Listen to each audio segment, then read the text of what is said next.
Welcome to A Dark Path, a podcast exploring the depths of witchcraft, magic, the occult, and all things mysterious. Join us on this journey into the unknown, down a dark path overgrown. Find spells and rituals, folklore and legends. Come, set your candles alight to clear your mind and unwind. Delve into the shadows to uncover a dark path.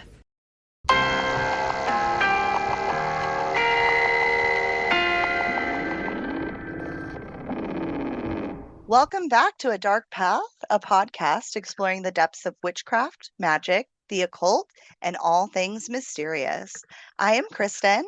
My sun sign is a Taurus, my moon sign is Aquarius, and my rising is also Aquarius. I'm Allyson Hemma-Romane. I own Jupiter's Omens, and my sun is in Taurus, my moon is Cancer, and my rising is Scorpio. We're joined today by one of our favorite human beings, Heidi from Wise Wolfcraft. Hi, I am Heidi, and my sun is in Scorpio. My moon is in Aquarius, and my rising is Taurus. And I just couldn't get over our lack of variety. I know. But that's fun because it's in different placements. So it's like you bring this part of the Taurus and I bring that part of the Taurus. Woo! Anyways. Yeah, but legit 3 people, 4 signs. That's all you need. Just Arguably the best signs. Oh, well, Scorpio, yeah. Yeah, of course, duh. Nailed it. Thank you so much, Heidi. It's always a pleasure to have you. I'm so excited because today's episode, we're going to be having some fun with witchy book reviews. We will discuss some of our favorite witchy books, along with some other not so witchy tomes that have helped us along our paths. Defining beginner, intermediate, and advanced books, I think would be a really good place for us to start, because I think that's a question a lot of people have, right? What books are, first of all, in my wheelhouse, and then what books are going to be more challenging to me? Does anybody have any thoughts on it? For me, I feel like beginner books are typically going to be your general knowledge books, just kind of dipping your toes a little bit into a little of everything. And then once you start getting into like intermediate, you tend to kind of get more focused, usually a little more in depth on 1 or 2 specific, or maybe like an umbrella of things. And as you advance from intermediate to advanced and to more, it just kind of gives you more details and more input than what like the general beginner knowledge is. That also gives you like, if I want fire magic, what kind of fire magic is it? Intermediate might give you a little bit more, but then you get into like the little teeny tiny, sects and different things that you can do with it with the more advanced. That's kind of how I see it. But yeah, what do you guys think? I agree, but I do consider psychic stuff to be a little bit more intermediate to advanced. I don't know. There's more at stake when you're doing psychic work. Personally, like you can be, is the word injured? I mean, there's stuff that can happen, right? So like, You should give an example of a book that would be you might have a psychic connection using, because some people might not know what you mean by books. Are you suggesting books that are channeled or books that like have recommended meditations? What style of book do you mean? Meditations I don't consider intermediate or advanced. So I'm talking about like psychic divination work, psychic channeling, things like that, where you're opening up your mind in order to astral project or receive messages. I think there's a difference between seeing messages and then having them transmitted to you. So that to me is more intermediate or advanced level stuff. When you're inviting other entities into your mind, that to me is more intermediate or advanced and should kind of be put back for a little bit, in my personal opinion. Unless you're really good at like protection and cleansing magic. I think that, if you're confident, go for it, but like be careful. What about you, Heidi? That triggered a thought for me, which I would just say, I think it's also going to be a lot to do with the individual. Like some people begin with astral projection. It's weird, but like you'll have people come to you and immediately start telling you about these dreams they're having where they're visiting dead people, where they're having people come to them. And for me, I feel the exact same way as you, Allyson. Like when I think of that sort of thing, that feels very advanced to me. That's where Holly, for the audience, my sister, that's where she started. That was her beginner work, figuring out how to use this tool that already existed for her. That's Holly and I in a nutshell. Is like we always land on opposite ends of the spectrum and then work towards the middle, right? Yeah. And so for me, that felt very advanced. But then there were things where I was doing with like tarot and intuition where she was like, I don't know how you're doing that. Like, what's that? Like, it might depend on the person when you Yeah. go to like the actual topic. But something else you said that when we talked about this briefly planning that I thought was really a good thing to point out was when I originally thought challenging, I was thinking as far as like challenging as in complicated or very ritualized works. Oh, Okay.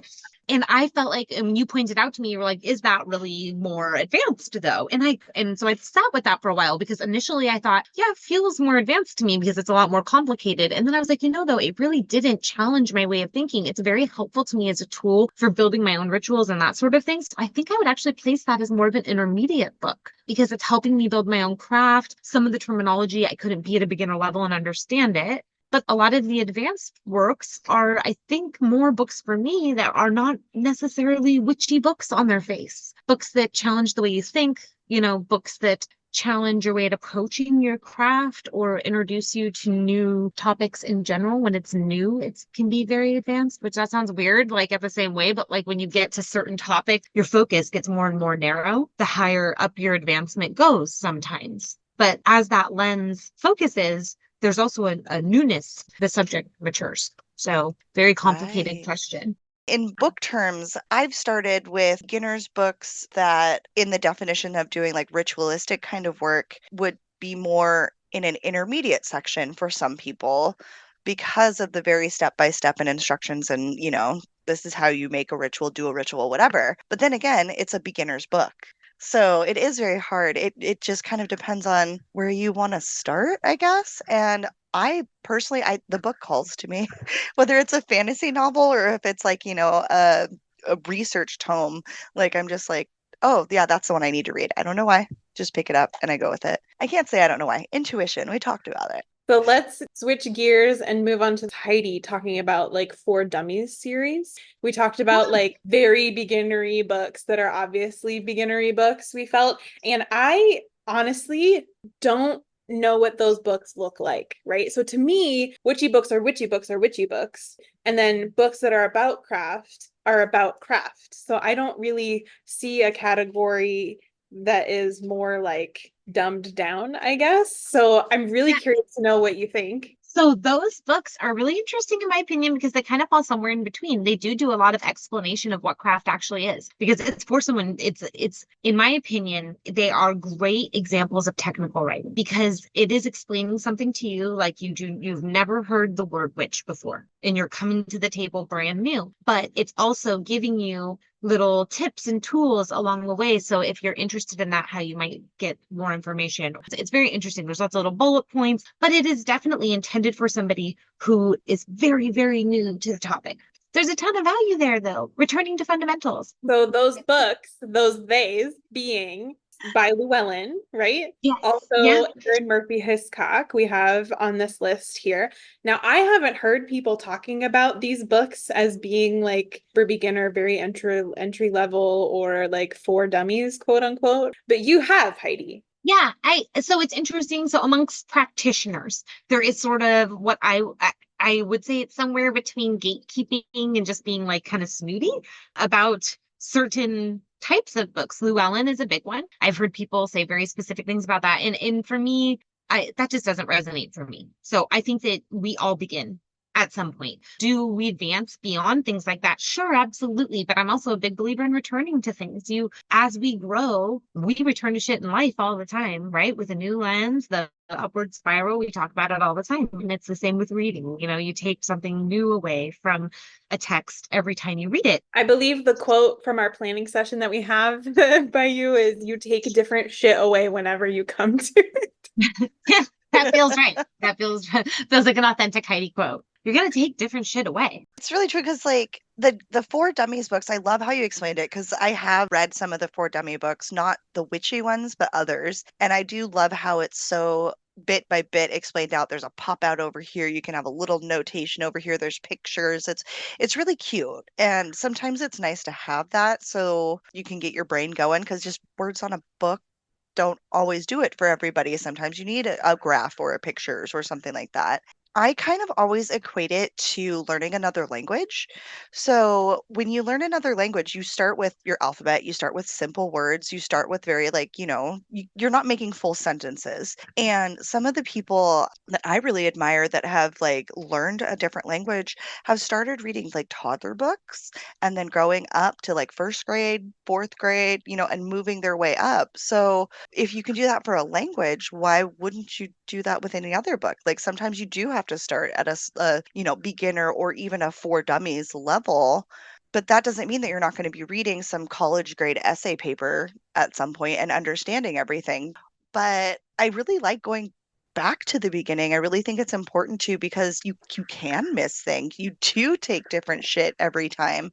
For example, like I've got just this one book, The Green Witch, and I'm constantly going back to it. I'm like, wait, if I add this and this together, is it going to do the thing that I want it to do? Oh, yeah, okay, because our brains only keep so much. You can't keep everything up in there. I think that's a really great segue to favorite authors. A lot of people love her. Who is she that writes The Green Witch? I haven't read it actually. Yeah, it's Erin Murphy Hiscock. Oh, right. Okay. Yeah. Yeah. And I think she does a great job, and people can be kind of judgy of her too, but it's literally because she was like the first one they picked up. She was the first popular witchy series. God forbid she got popular doing this, and I feel like that's what people have an issue with a lot of times more than the actual books. The books are very palatable. I think there is such a wound around the word witch and spells and all those things. To have the gift of putting things in a palatable way and simplifying and stuff is really powerful. So just be nice, everyone. Well, that's just it. Everybody's learning. I just keep going back to the 2-year-old child, but you can only comprehend so much, and if you don't have the word for it, you don't understand it, you get frustrated. Or, there's different things that can happen. Well, that's how you start with your building block one, and then when you're ready, you move up to the next one and you keep moving. And sometimes you have to go back a step, but that's why the books are still there. So you can go back and be like, Well, and we were talking about favorite authors and like kind of being able to go back. And I feel like a resource that a lot of times people miss is our local elders. There are so many local elders in the community, which I talked about this on a different episode. I'm actually just listen to it, but it's very true still. So if you can find like a local elder, a lot of them have works put together that they're ready to share with someone who's asking. And the idea of you returning to them with questions is exactly what they're looking for. And that experience is probably worth, 100 books, because you have this resource and this connection and you end up with a tutor, right? So it's like, I love reading, I love taking things away, but having, I don't know, having your author right there in your grasps, that's a powerful thing. And it's powerful for them too. So it's energetic exchange, which I'm all about. People who write often like to teach. You write because you have something to say. So being able to talk about it and have people ask questions also helps you learn things too. So it's not like a take relationship, it's a very give and take relationship. Kristen, did you have other authors you wanted to talk about in your the only other person that if I ever were to like, hey, I have to get a witchy book, I apologize. His name is always so hard for me, but it's Christopher Penchak. Let's see it. Hold it up. Yeah, Penchak? Yeah, that's like Czech Republic, right? Penchak. Yeah.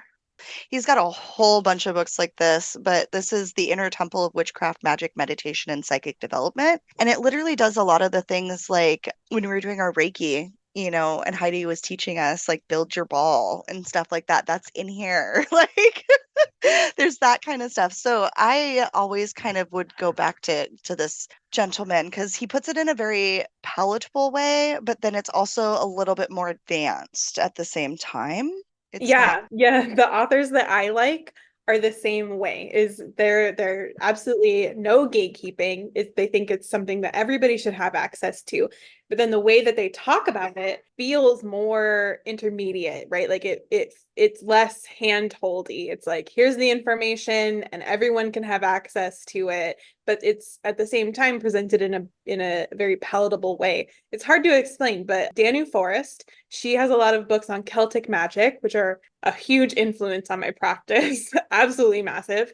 And then Matt Aron, and he's written quite a few psychic books. I kind of see them as like Psychic 101 books or Psychic 102 or 201 or whatever, right? But they're more, it's more approachable, right? Instead of having it be like this weird other talent that people have, he kind of explains it in a way that makes you feel like you can really tap into your psychic gifts, even if you don't know what they are. He teaches you how to tap into them, which is so lovely. Anyways.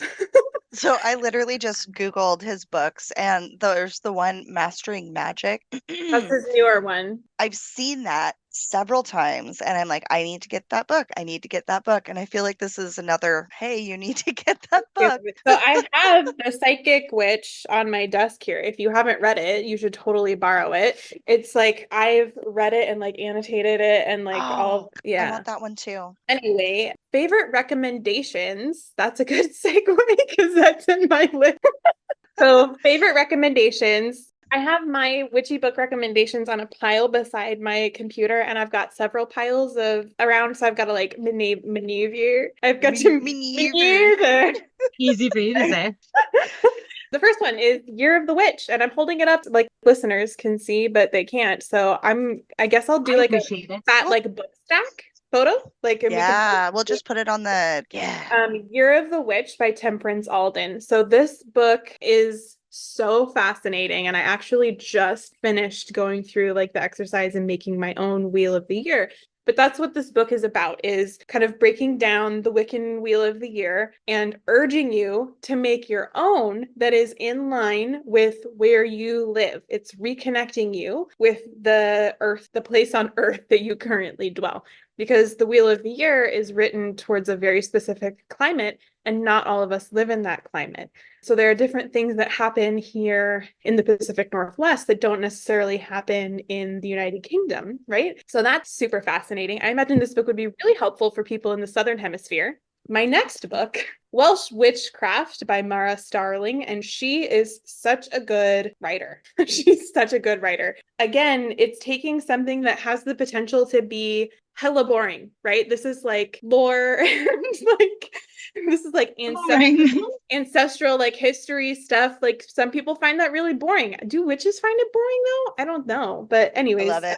I really love how she writes about it and makes it seem super accessible. I've never been to Wales, but I feel super connected to the motherland now after reading this book and knowing more about spirits lore and the magic of Wales. Also, what do we got? Wild Magic by Danu Forrest. Celtic folk traditions for the solitary practitioner. I am not a big let's do magic in a group person. I'm not like in any like super ritual covens myself. So I gravitate definitely to books that are for solitary practitioners. And Danu Forrest does such a good job, like Mara Starling, explaining stuff that has the potential to be super boring or very heavy in a very light and accessible way. Specifically, Danu is covering all Celtic nations. So she's referencing things in Irish and Gaelic and Welsh, and it's just so nice to have everything be like in the actual language and like have a connection to it in that way. It feels more authentic. And then my last favorite recommendation is Life Ritualized, which I don't have a copy of on my person, but Life Ritualized by Phoenix LaFay. It's an awesome book that's maybe not beginner friendly, but I think it could be if you swap out some of the herbs that she suggests that you use. But it's about taking the milestones of life and turning them into a ritual craft. There's spell recommendations, incantation suggestions, and things like that. But it's super easy, I think, to be able to take that stuff and make your own stuff that resonates. But again, it's done in a way that feels there's just so much heart in it, and it feels so accessible. And that's what makes my favorite books, my favorite witchy books, is that there's no gatekeeping whatsoever, absolutely nada. It's done in a way that feels very accessible and is easy to comprehend. But then you're also talking about stuff that, if you're super nerdy like me, really gets you going intellectually. So it's got to be like that perfect storm. And those are my favorites. Yeah, there's some serious passion from Mrs. Writer. I love I books like all how over. you take I'm the sorry. opportunity to remind me every time you get that I I'm was just gonna say, have I had the opportunity to brag about your degree yet on the show? I don't know if I have, but Allyson, what kind of degree do you have? I have a Why don't you dual share with us? bachelor's in creative writing and philosophy. So I'm just like a super nerd. And have we maybe hit a special place for you with books about craft? I have. So I do, I mean, we were kind of talking about this before we started recording, but like I have a hard time getting into like movies and books because I am a writer. I am very critical of things. But yeah, I think we might have. Heidi's been pointing out that like I'm getting excited and like I'm very animated, so that's fun. I think Kristen was trying to actually talk about the stuff. Yeah, some of my favorites. So I kind of already talked about a couple of them. Christopher Penchak, love him. But I also have a lot of Audible books as well because I can't always read or have the capacity to read, so I I'm listen. so glad you touched on that. Oh my God. Yeah, because it's great. Because if I'm driving home from work and I don't want to listen to music, but I really want to, books are great. Audible, this is not a plug for Audible, but I use it and I love it. But any way that you can get, you can get books from your library on. Libby. Yeah, thank you. I'm like on that thing. For me, I'm trying to find it here again. Lilith Dorsey. So she's got a bunch of, I specifically have been listening to her books that are the frickin' hell is that called? The Elements. Words are hard. Oh, Yeah, right. she's got like That's great. water.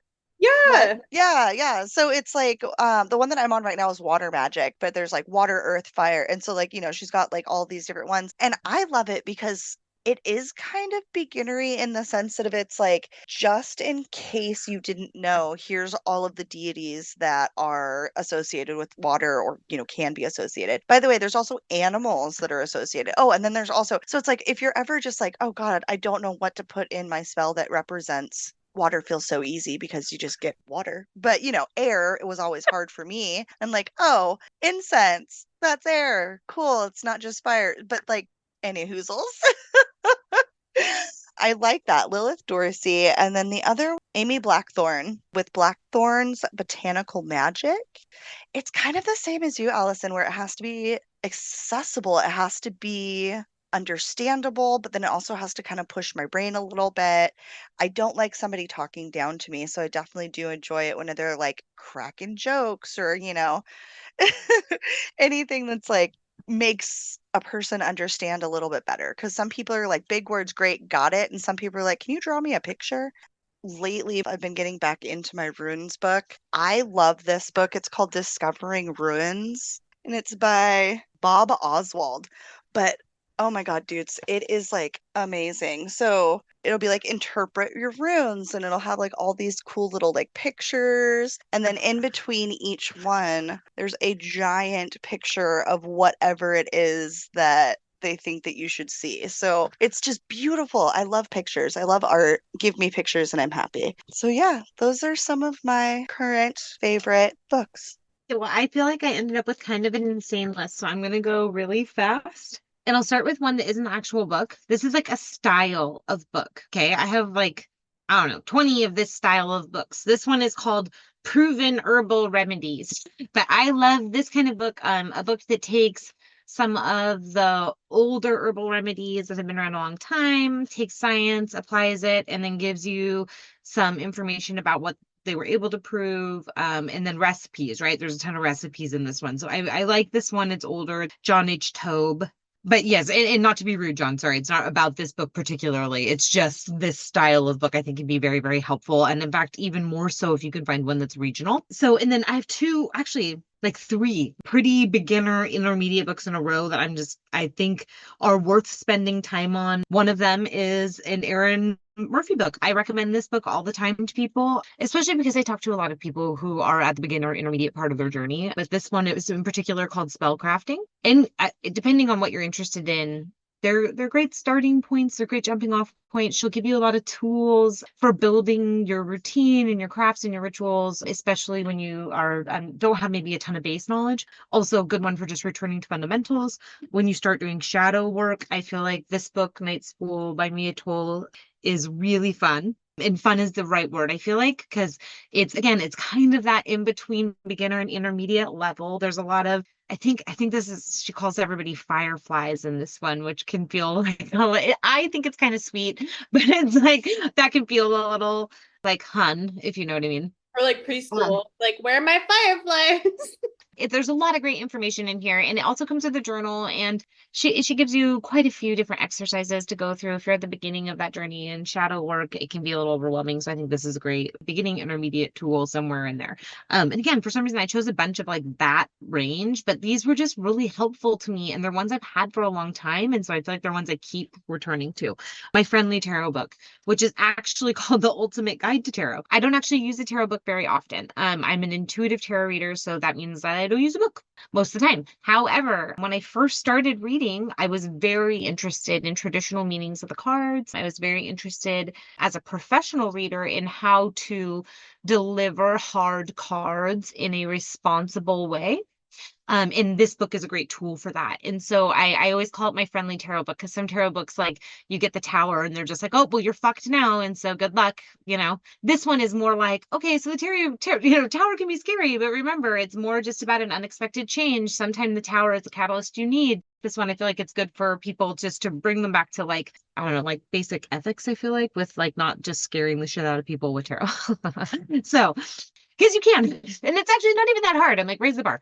So another one I really like, if you like pictures, Kristen, I feel like this will be a good one for you. Illustrated Encyclopedia of Healing Remedies. So when I first started, this was huge for me because pictures, I'm a huge picture person, and it's super visual. So like every herb has like information. And then two last ones, like I said, I'm going rapid fire as fast as I can. Bah, bah, bah, bah. These are two that I feel like are more of the intermediate advanced level, only because, like I said earlier, they really helped me kind of like change the way I think about things, and really fundamentally really helped me. And I guess, and again, it's funny because someone else might read it and go, hey, this is very beginner. Well, it wasn't for me. So one of them is called The Empath Survival Guide, and it's by Judith Orloff, MD. That book was very powerful to me because if you are empathic and are not aware of it, or are not doing the things you should be doing to energetically recharge yourself, or say like even just center yourself and ground yourself from other people's energy, being an empath is a curse. When you're in charge of being an empath, when you know what's going on, it's a blessing. It's one of your biggest blessings. It's this huge tool. And she really has a very powerful way of helping people feel in control of that, exercises to practice. And she's a doctor. And so I think she's just a very powerful voice. She speaks specifically to psychiatrists and psychologists about how to use intuition and integrate it into their work also. So anyways, fascinating stuff, super wonderful. And then also, and I feel like I'm like jumping on the bandwagon, but just because something's popular doesn't mean it's bad, but Braiding Sweetgrass. Fabulous book, super powerful perspective from a Native female scientist, in the juxtaposition of her life growing up. Like literally, she talks about being amongst the strawberry in the fields, and then the research she's done. She talks very much about developing a symbiotic relationship with the earth, opposed to looking at the earth as a resource, looking at it as something that sustains life. So in Western culture, people are at the top of the ladder, right? We're the most evolved thing. In her culture, it's the other way around. They called us the little brother or the little sister, I don't remember, but the little sibling of creation. And the idea is that like the most advanced things on the planet are things like sweetgrass, that were here first, that have like a very simple, specific way of living. And I'm way oversimplifying a very powerful subject, but it's a fascinating book and a really, really powerful read. And again, those last two are not like necessarily super witchy on their face, but developing your relationship with the earth is definitely, in my opinion, a part of craft. Very powerful stuff. So we've been traveling together down a dark path. Now it's time to take a break and listen to some of our sponsors. A Dark Path will return after these messages. Needing guidance on your dark path? Explore the mysterious world of Jupiter's Omens, offering handmade rituals, spells, and tools to focus your intention during spell work, vintage altar tools and decor, and intuitive tarot sessions utilizing claircognizance. Visit Jupiter's Omens, where the mystical and macabre meet, at jupitersomens.square.site. That's jupitersomens.square.site. Light the way on your dark path with Wise Wolfcraft's unique selection of tools for living with intention. From manifestation kits to altar items and divination tools, we have everything you need to connect with your inner wisdom. Wise Wolfcraft offers Reiki and other energy healing sessions, divination readings, and a variety of classes on topics like intuitive tarot and personalized spell work. Unleash the power within. Visit Wise Wolfcraft today online at wisewolfcraft.com and on Facebook and Instagram as @WiseWolfcraft. Wise Wolfcraft, tools for living with intention. Do you still have beginner recommendations, or were those all your recommendations? That was kind of all of them. I mean, like, if I were to go real beginner, like my most beginnery of beginnest recommendation ever would just be choose a topic. And I say find something like Llewellyn Oh, wow. and just Yeah. dive in. Why not? If it's very beginning, all you know is like, I'm kind of interested in divination. Why not start there? I think it's Yeah. great. Go to your local library. You'll find 500 books. The thing about those ones is that they've gone through like a big publishing company. That's the difference. There's no real difference, in my opinion. Again, it's like sometimes people get like demonized for, I don't know, being conventional. But in this case, start there. Who cares? Like, I don't know. That's how I feel. So go to your local library, pick your topic, and just grab a book. If you see something that looks beginnery, start there. Yeah. And then in true Heidi's form. But remember, it's just a guideline. Do whatever you want for real. That's write your own book. Right. Your own book. Yeah. But that's just like, I was saying, like, I just go, I find the book, I'm like, oh, this cover's nice. It has a couple of words that I'm looking for. And I open it up to a page in the middle and I read 2 pages. If I don't like it, I put it back. And that's just Stop. kind of That's like so chaotic. You just open up books in the middle and just read randomly. middle. Mhm. Ew. No. That's not the only thing that Get over it, author. You have to be good all the time. all the time, on every second. You can't jump in the middle and just be like, nope. Nope. I've It's got to have good. context. Like I start Yeah. with the introduction to the You gotta forward. have context. Yeah, you got to know the person. No. I mean, well, I will look at the table of contents to see what's in it and if that's stuff that I actually want to look at. And then I open up randomly and I read it. And if I like it, great. If I'm on the fence, I'll go to another page randomly. I'll literally just randomly open pages. And it's all just like, that's how I've always chosen books ever since the earliest I can remember is middle school. And I would You're do like that. chaotic good, aren't you? I think that I love it for how you pick out books. It's like part intuition and part, yeah, but I'm not going to be bored. You're right. If I'm going to be bored, I'm This not going to book feels read it. great. Yes. But yeah, definitely for beginner books, I think it just kind of, like Heidi said, pick a topic. Like if you want to learn about candle magic and that's your jam, like grab some books on candles and colors and what you can do and start there. If your astral projection is your thing, then I wouldn't start there. That's too advanced for my brain right this moment. But that's also something that maybe somebody else resonates with a lot better than I do. It's hard to say. Beginner books are different for everyone. Yeah. I'm gonna be the only person that doesn't cop out and give you an actual title. So no, you've had your chance, Heidi. You sit and be quiet. Watch me.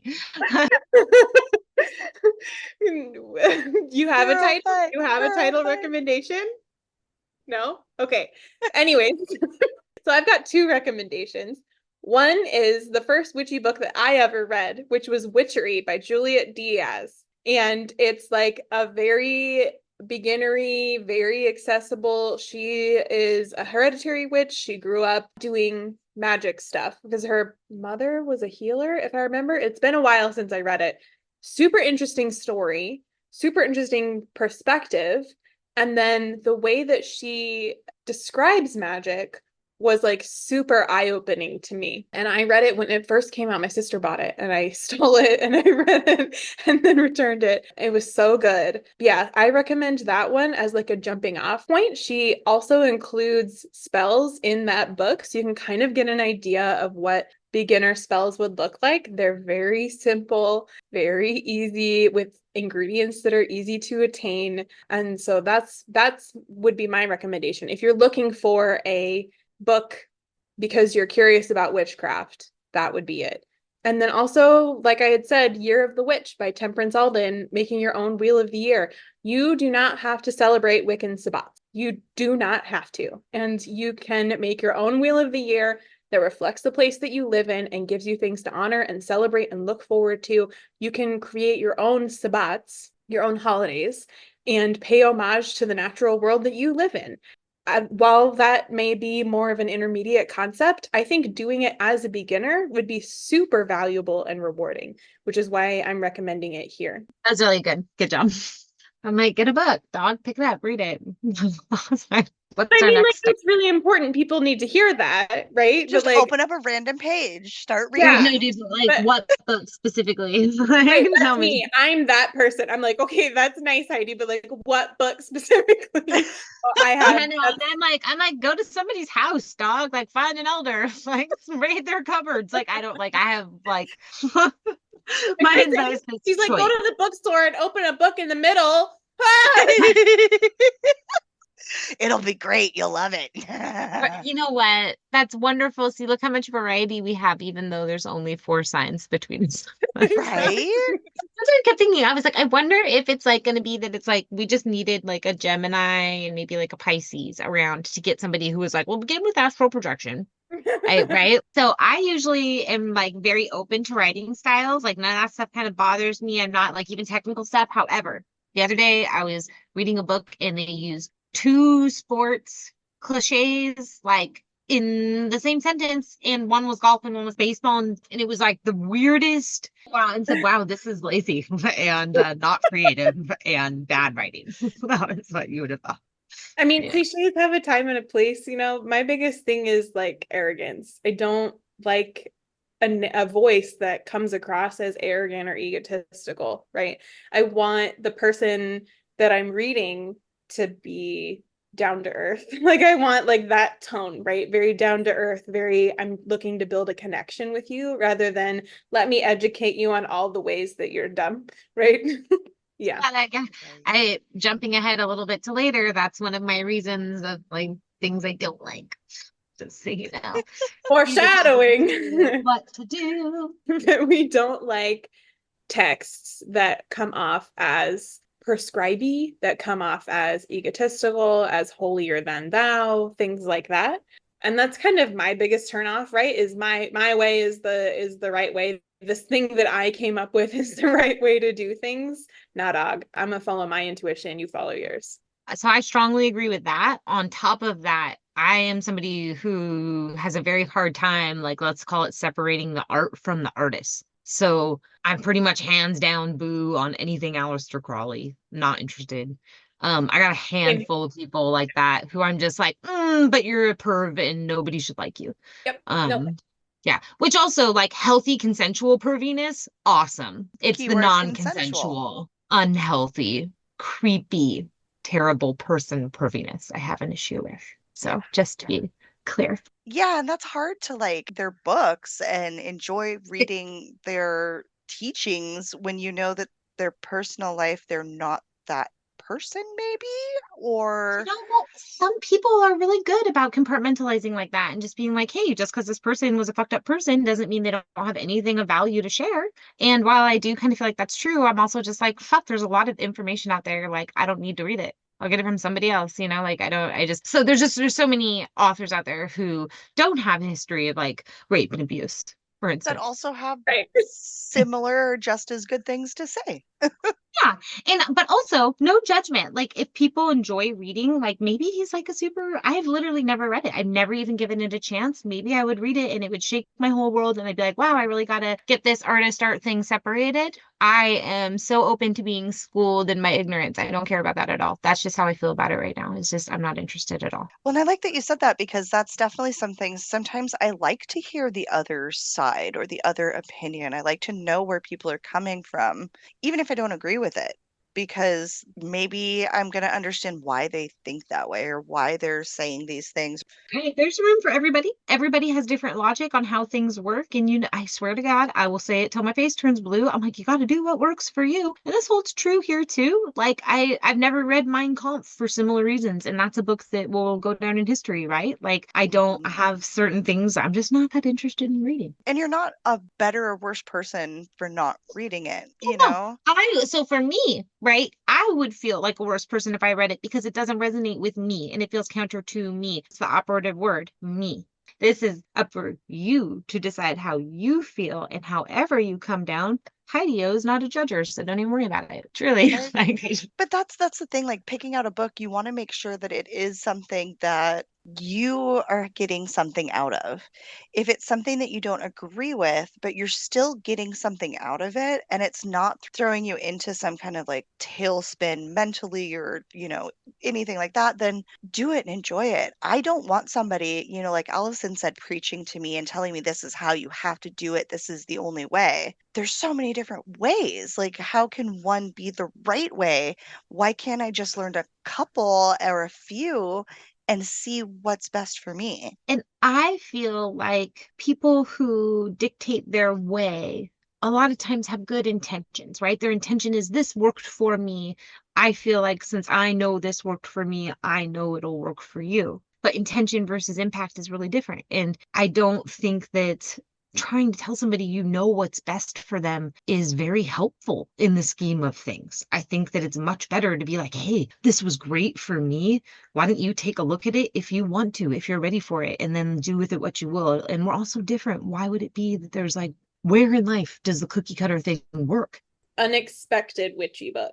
I kind of went along the road of Heidi with my herbal book. I got this book 105 years ago, I feel like. At like That was a good year. Yep. Tell me Very about good, it. yeah. I got it at like, I don't know, Value Village or something, and I was super excited. And it's Rodell's Illustrated Encyclopedia of Herbs.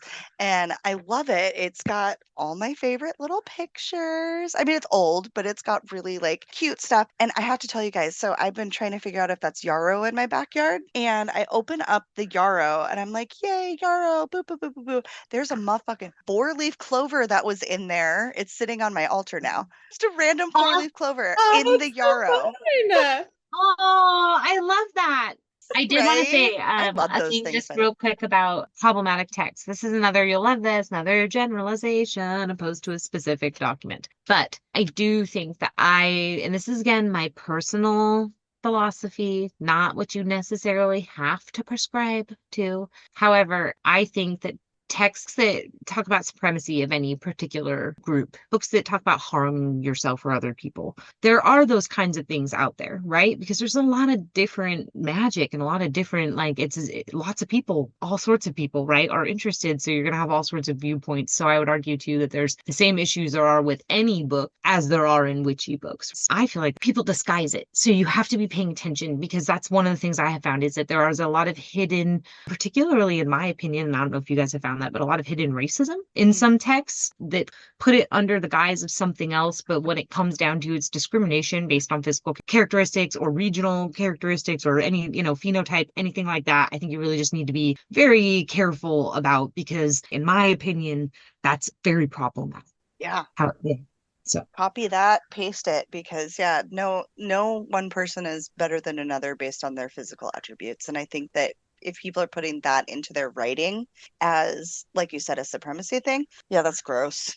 Yeah, and I'm going to tell you real specifically in the context I've seen it in, just because so you guys can understand like kind of what I'm talking about. But there's like a very large school of thought based around the idea that we are aliens coming from different planets. And some of those aliens, there is a type of alien that is described as Aryan. And I'm very uncomfortable with that concept.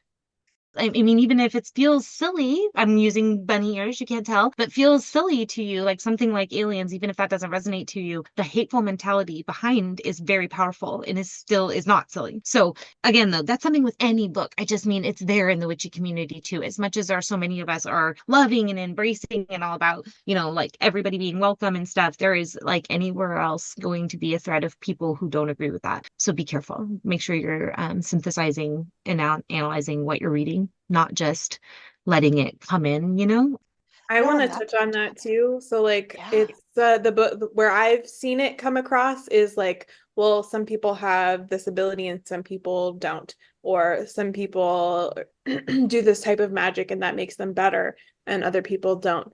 You could even say specifically people who practice a Celtic Gardnerian witchcraft are better than people who don't, or people who practice like Latino or Latina based magics, Right. right? So like if you find a book that tells you that something is better than something else, I would close it and run from it as far as possible. And everybody has access to do stuff.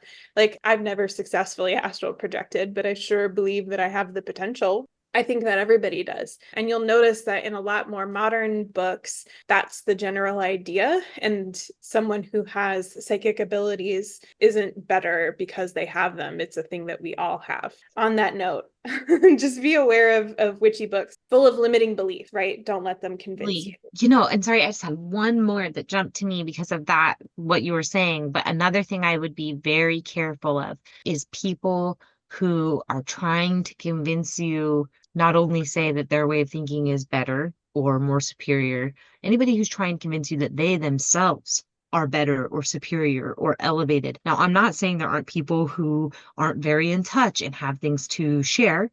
However, you just need to be aware of people's motivations. There are people out there who are selling something, and people out there, what their actual intention is not what you would think. I think you can feel it, right? Like when you're reading it, like you can kind of feel it, right? Yeah, and the main thing I'm trying to point out here too is that there's a real potential for like culty information to come across this way, like to be persuaded that someone is very powerful and then being convinced that if you give them your money, something is going to happen for you that would elevate you additionally. I think that people you just have to continue to think for yourself. Don't let craft be a replacement for thinking. That's true with any book, right? But again, just true here as well. Be suspicious. If people tell you, you give me $1,000 and your luck's going to change, think about that. Does that feel real to you? Like, I mean, again, I don't like to tell people what to do with their money. I don't like to tell people what to do in general. And if that does resonate with you, great. I would say, however, if you gave me $1,000, I could tell you 1,000 better ways to spend it, trying to manifest something for yourself.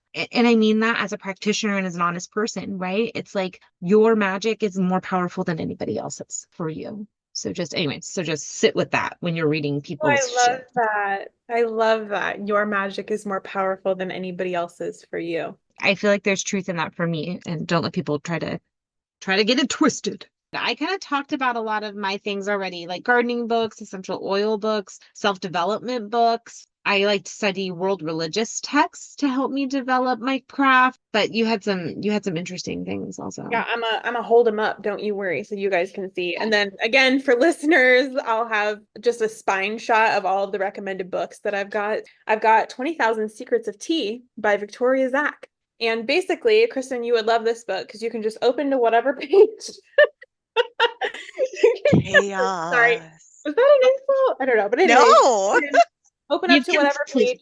So we've got fennel. Okay, that's the page that I opened up to. So it's going to outline where it grows, the kind of environment that it thrives in, and then also the main points for using it for healing. And this book is focused on infusions, right? Making tea, uses through the ages, right? So historical uses for fennel seeds, and then things you need to be cautious of, pieces of the plant that are beneficial to have. It's super interesting. So it's a super, super knowledgeable book. Again, herbs. It's So just fun. like tea is such an easy way to interact with herbs. So like to me, this is again very beginner friendly. I've also got The Four Agreements by Don Miguel Ruiz, which we talked about in the trauma episode. This book is so interesting to me. The Four Agreements, the Fifth Agreement, and the Mastery of Love. I don't know what other ones that he has, but it's like very easy truths that are like buried inside of you. So like you read the book and you're like, oh, I knew all of that stuff, but it's not ways that we necessarily live. And I just find self-help books like that are kind of universally empowering to be very beneficial on my witchcraft journey, which is mostly about empowerment. I've also got From Here to Eternity by Caitlin Doherty. Ask a Mortician on YouTube. This was her first book, and it details in several cultures what they do with their deceased. So it talks about the dying process, the death process, what loved ones in the community do. And it's really interesting to see such a stark contrast between our modern Western philosophy around death and what has existed, what else exists across the world, and what has existed in the past. And just that amount of reverence has been a huge impact on my practice, like thinking about ways that I can honor ancestors through ways that other cultures honor their dead actively, right? I kind of incorporate that in with my deceased ancestors. I've also got First We Make the Beast Beautiful by Sarah Wilson, and her other one, This One and Wild Precious Life. And both of these books are about trauma and anxiety and learning how to integrate and live with them. But this is like talking about her journey through integrating and working through things. I don't know. Again, like just self-help books on the topic of those things has been super beneficial to my witchcraft practice. But also there's some sort of like poetry in the language, which kind of leads me to my next one, which is poetry books. I, as a writer, gain a lot of creative stimulus from reading other people's works, of course. Like it's really interesting to see how other people string words together. And I find that that's really helpful for writing spells. So if poetry and spell writing is interesting to you, I totally suggest looking at modern poetry, contemporary poetry, rather, not modern. Just gonna throw it out there, like Florence and the Machine, like her songs are definitely spells. So like if you listen to her lyrics or like read her lyrics, and you can kind of see how she strings words together and learn how to do that yourself. Also, any book by Eckhart Tolle. This is Oneness with All Life. The Power of Now has had a huge impact on me. But these books are about essentially using grounding as a means of dealing with trauma. And how does that relate to witchcraft? Because grounding is such a big part of your practice. And so if you're having trouble accessing it from a woo-woo sort of way, then perhaps a psychology sort of way might be better. So that was my problem. Meditation was so inaccessible to me until very recently. I would have to do a lot of like guided stuff and have other people lead me through things. But I would use stuff like this to kind of help me tap into myself and sit with my thoughts and sit with my emotions and things like that, because they do creep up and it gets uncomfortable when you're sitting in silence with yourself for at least 5 minutes a day. Self-help books, very unexpected witchy books, in my opinion. So going off of how you're talking about self-help books and how those have helped you also in your practice, the great courses, again, I have my listening apparatus here where I listen to them. A couple of the books that I've gotten, Cognitive Behavioral Therapy, it's by Jason M. Satterfield. It's a little bit more on the technically termy, like very like clinical. It can be a little difficult of a listen. I'm not sure about the read portion because I've only ever listened to it. Sometimes your mind kind of wanders and you're like, okay, I got to skip back a chapter because it's very in-depth. Same with The Science of Mindfulness. A lot of, my issues personally have been being here, being present, being now. So being mindful and learning about what the hell does this word mindfulness that people maybe you've never got, like for me, I never understood what the word mindfulness was because I'd never had it brought up until I was like literally in college. Having books like this with the great courses where they are a little bit more on the scholarly side, yeah, they've helped me so much. I have certain cookbooks are kind of witchy because it's all about like types of food you're cooking with and how you're preparing them and like type of energy you're putting into your food. And that's all very woohoo, very witchy stuff. Maybe not, it's like, and again, you might not like go, oh, the witchiest book ever, cookbooks, but they are kind of witchy. We hope you guys found some book recommendations during this episode that tickle your fancy. You can check them out at your local library or the Libby app. Earlier, Kristen said this episode was not sponsored by Audible. It's not sponsored by Libby either, but we are like hardcore plugging Libby. Try to support your local small business bookstore. Next episode, we will be discussing spirit communication. Ooh.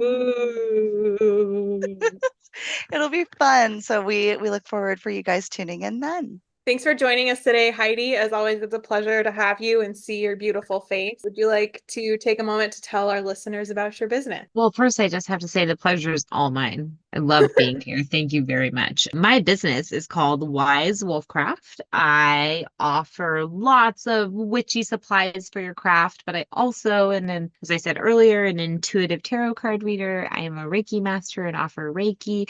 I teach classes and do parties. You can find me on Instagram at Witchcraft. Check Heidi out on her socials.